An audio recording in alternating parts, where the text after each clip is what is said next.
Bill of Rights. How does this relate to a modern issue? I chose gun control. Now, do we have the right to bear arms? Before we go into this topic, let's first address my personal biases. I believe that yes, we do have a right to bear arms. However, we have a little bit too much right to bear arms. We can own extremely powerful weapons of mass destruction. Our first source is a leftist slash progressive source that is sort of against gun control and instead more of a reform on how our community is involved with guns. In this document, it tells that conservatives believe in the right to own a weapon for self-defense. However, the reforms really prevent future tragedies in any meaningful way. Progressives don't think in the Second Amendment should be a alienable right. However, it is instead just a American quirk that should be limited and confined quickly. Gun ownership is a privilege, not a right, and can be heavily regulated without harming individual liberty. Both sides of the argument agree that felons, the dangerous mentally ill, and domestic abusers are unfit for gun ownership. Emerging dangers and signs of mass shootings are hard for law enforcement to keep track of, and the best line of defense against mass shootings is an empowered, vigilant citizenry. This leads us to the GVRO, or Gun Violence Restraining Orders, an example of which the federal legislation failed was when the FBI didn't respond timely to a warning about Nicholas Cruz, a parkland shooter, which have killed 17 people. Additionally, federal authorities missed the chance to stop the Charleston shooter, Orlando nightclub shooter, and the Sutherland shooter, which have all collectively have killed over 100 people. Police and procedures could have saved lives, but the people and the federal government failed. We should instead empower those who have the most to lose. The GVRO is not a collective punishment, but instead precisely targeted. Vigilant citizenry is a far better defense against mass shootings. Now, what does the other side think? The NRA, National Rifle Association.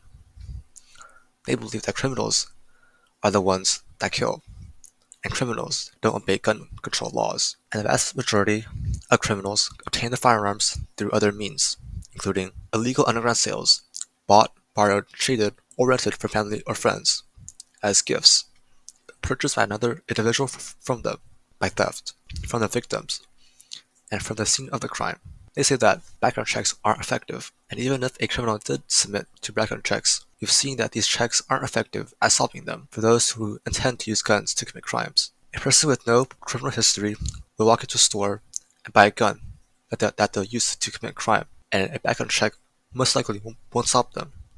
Another example where background checks fail is if a drug addict lies about their addiction on a federal background check form. Although this individual is committing a federal crime, a background check will most likely wouldn't stop them. Another example where background checks aren't effective is a person with serious mental health issues, no history of treatment or institutionalization, and goes to buy a gun.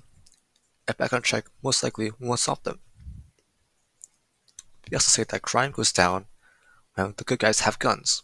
On the other hand, allowing law-abiding citizens to have guns will decrease crime. The cities with the harshest and strictest gun control laws have the highest crime rates. Does gun control reduce crime? The evidence says no. The solution? Crime control.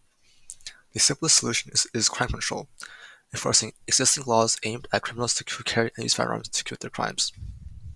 Now, let's look at what real people think in a gun debate by Vice about anti-guns and for guns. For those who said for guns, they said that everyone has the right to defend themselves, that the police call time is lacking and is way too long, and they need tighter school security.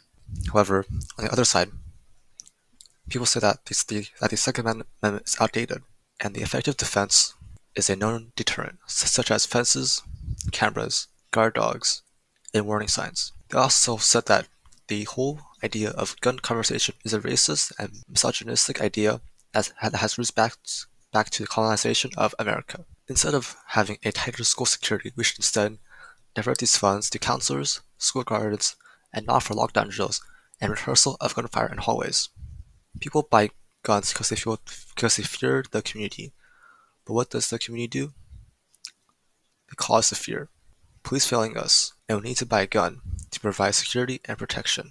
However, if we defund the police, they lack training, and without training, it leads to situations where they aren't sure what to do, and instead, we need to have police that have consistent training and ways of de-escalation without using a gun. Oftentimes, when 911 is called, it's too late, and the shooting is over, and police should be more community-based. Police should be more accountable for their actions.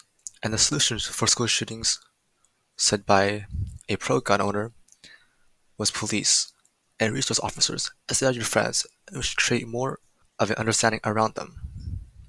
However, things such as police and resource officers aren't always the same case for what makes people feel safe, as what makes one person feel safe doesn't always make another person feel safe. The main issue around gun control is mental health, and guns themselves don't do anything unless you use them. And no federal change can solve school shootings. It's all community-based. School shooting drills make me feel afraid in a new place, said one anti-gun person. By the time we are bracing ourselves for a school shooter, it is too late.